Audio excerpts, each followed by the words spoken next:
Hello everyone, once again आपका स्वागत है यूबॉर्न एकेडमी में।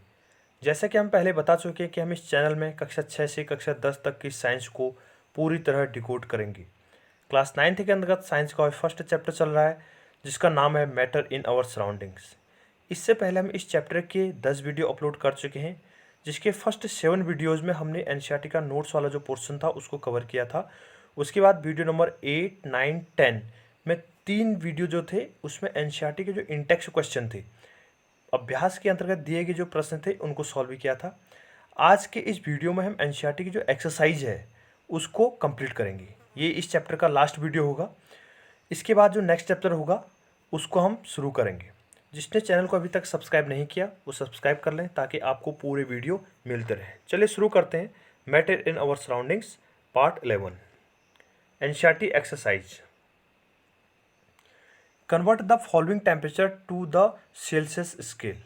आपको यहाँ पर कुछ टेम्परेचर दिए हुए हैं, उस टेम्परेचर को आपको किस में बदलना है, सेल्सियस स्केल में क्या करना है, कन्वर्ट करना है। और यहाँ पर जो टेम्परेचर दिया है वो किस में दिया हुआ है, केल्विन स्केल में आपको दिया हुआ है। तो फर्स्ट है 300 केल्विन। 300 केल्विन आपको याद आ रहा होगा। केल्विन को अगर हम डिग्री सेल्सियस में बदलते हैं तो वहाँ पर क्या करते हैं 273 क्या कर देते हैं उसमें से माइनस कर लेते हैं।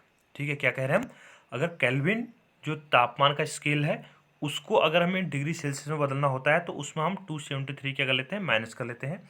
अगर हमारे पास डिग्री सेल्सियस होगा और उसको केल्विन में बदलना होगा तो उसमें क्या कर देते हैं हम 273 क्या कर देते हैं, ऐड कर लेते हैं।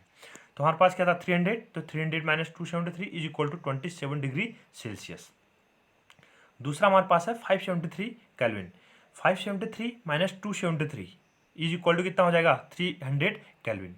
वैसे मैं एक एग्जांपल और करा देता हूँ यहाँ पर। मान लो हमारे पास कितना था 320 केल्विन, एक टेम्परेचर था हमारे पास 320 केल्विन। तो माइनस कितना किया हमने 273, 273 इज इक्वल टू कितना होगा 10, 7,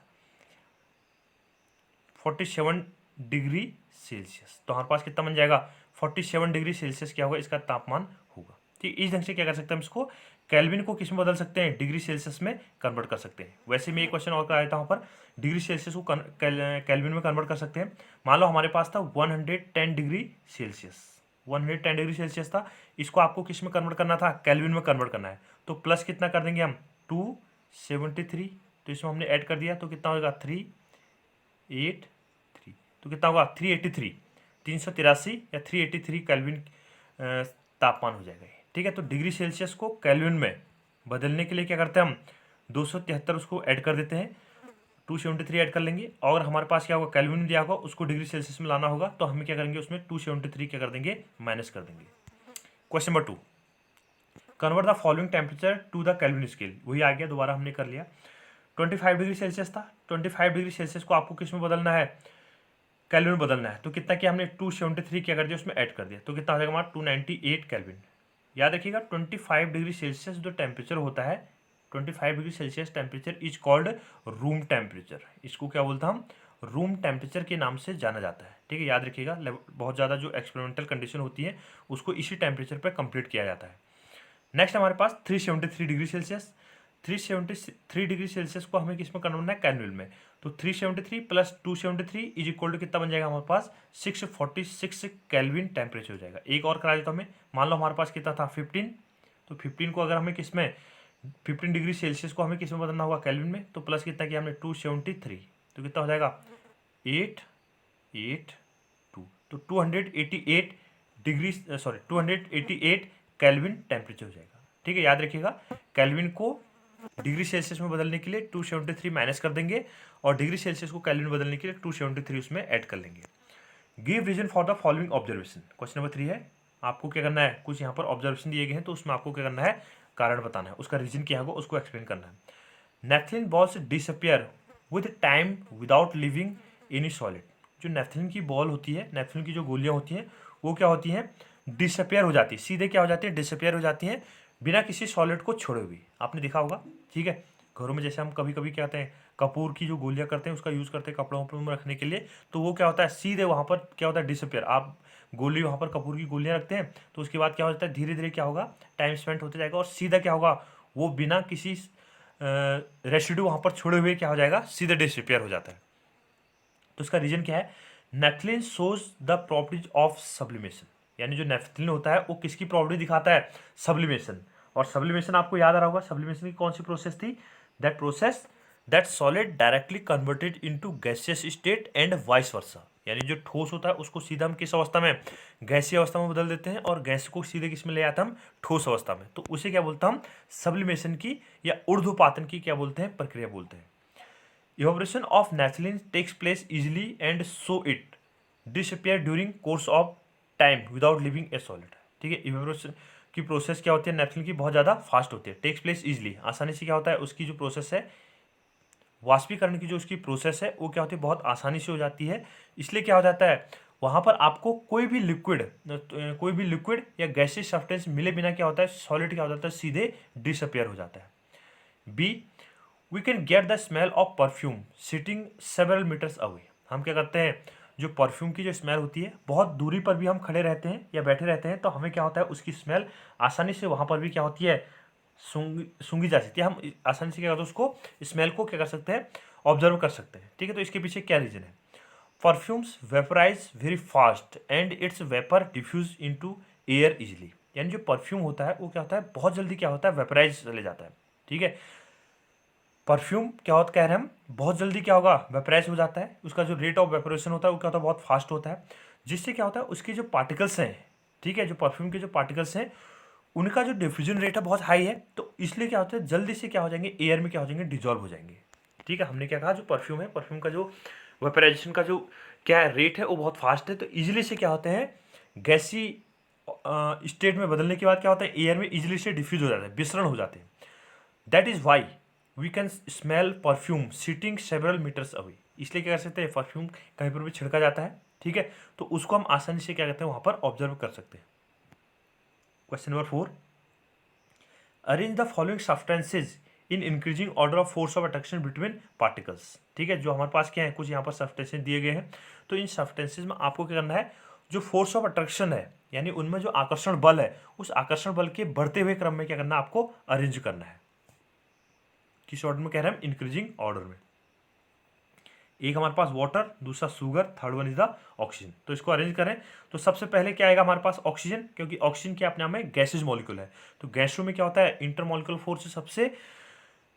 फोर्स सबसे कम होता है और इंटरमॉलिक्यूलर स्पेस सबसे ज़्यादा होता है। तो ऑक्सीजन आएगा सबसे पहले, उसके बाद क्या आ जाएगा, वाटर, वाटर के अपने आप में लिक्विड है, ठीक है, तो लिक्विड दूसरे नंबर पर, और शुगर के अपने आप में सॉलिड, तो वो क्या होगा, सबसे लास्ट में जाएगा।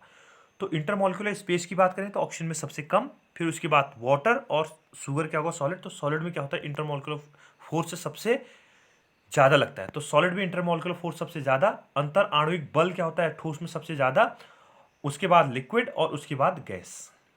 What is the physical state of water at, जो जल है उस जल की डिफरेंट टेम्परेचर की जो कंडीशन यहाँ पर दी गई है, तो उसमें आपको उसकी भौतिक अवस्था को, किस अवस्था में पानी रहेगा उसको बताना है। 25 डिग्री सेल्सियस, ठीक है, 25 डिग्री तापमान पर अगर हम जल की बात करें तो वाटर किस स्टेट में रहेगा, लिक्विड इन स्टेट में, ठीक है, द्रव अवस्था में, तरल अवस्था में क्या होगा, लिक्विड वहां पर उपस्थित, वाटर क्या होगा वहां पर उपस्थित रहेगा। 0 डिग्री सेल्सियस, 0 डिग्री सेल्सियस क्या होता है, वाटर का, ठीक है, आपने देखा होगा फ्रिज में, अगर हम बात करें तो फ्रिज में क्या होता है, 0 डिग्री सेल्सियस पे आपको बर्फ भी मिलेगी और वहीं पर आपको क्या मिलेगा, लिक्विड स्टेट में भी क्या मिलेगा, वाटर मिलेगा। तो 0 डिग्री सेल्सियस, ठीक है, फ्रीजिंग पॉइंट और मेल्टिंग पॉइंट वाटर के क्या होता है, दोनों एक ही होता है। फ्रीजिंग पॉइंट और मेल्टिंग पॉइंट क्या होता है, एक ही टेम्परेचर होता है। तो वाटर का जो फ्रीजिंग पॉइंट है और जो मेल्टिंग पॉइंट है वो कितना है, 0 डिग्री सेल्सियस है। तो 0 डिग्री सेल्सियस पर सॉलिड और लिक्विड फॉर्म में क्या होगा, वाटर प्रेजेंट होगा। 100 डिग्री सेल्सियस, 100 डिग्री सेल्सियस पे क्या होगा, बॉयल होता है वाटर कितने पे, 100 डिग्री सेल्सियस पे। तो 100 डिग्री सेल्सियस पे जैसे तापमान 100 डिग्री पहुंच जाएगा तो उस स्थिति में क्या होगा, जो वाटर होगा वो क्या होगा, बॉयल होने स्टार्ट कर लेता है, ठीक है। बॉइलिंग पॉइंट वाटर का कितना है, 100 degree Celsius. Freezing point water का कितना है, 0 degree Celsius. Melting point of ice कितना है, वो भी 0 डिग्री सेल्सियस है। तो हमारे पास क्या है, जो 100 डिग्री सेल्सियस है वाटर के क्या है, बॉइलिंग पॉइंट कह रहे हैं हम इसको। तो बॉइलिंग पॉइंट जहां पर होगा तो वहां पर वाटर क्या होगा, लिक्विड स्टेट में भी रहेगा और वेपर स्टेट में भी रहेगा, यानी द्रव और गैसी दोनों अवस्था में क्या होगा वहां पर उपस्थित रहेगा। अगला क्वेश्चन हमारे पास, give two reason to justify, ठीक है, आपको क्या करना है, जो यहाँ पर कुछ दो स्टेटमेंट है उनको क्या करना है, आपको रीजन देना है और उसको जस्टिफाई करना है। Water at room temperature is a liquid, ठीक है, जो वाटर है वो रूम टेम्परेचर पे, कमरे के तापमान पे किस अवस्था में रहता है, लिक्विड स्टेट में। द्रवावस्था में रहता है, तो इसको क्या करना है, आपको जस्टिफाई करना है। Water at room temperature is a liquid because it has fluidity and has definite volume but no definite shape.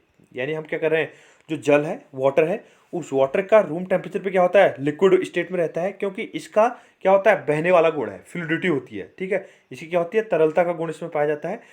And has definite volume, जिससे क्या होता है, इसका क्या होगा, जो आयतन है वो क्या होता है, डेफिनेट, यानी जल के अपने आप में लिक्विड है, तो लिक्विड के जो वॉल्यूम होते हैं वो क्या होता है, डेफिनेट होते हैं।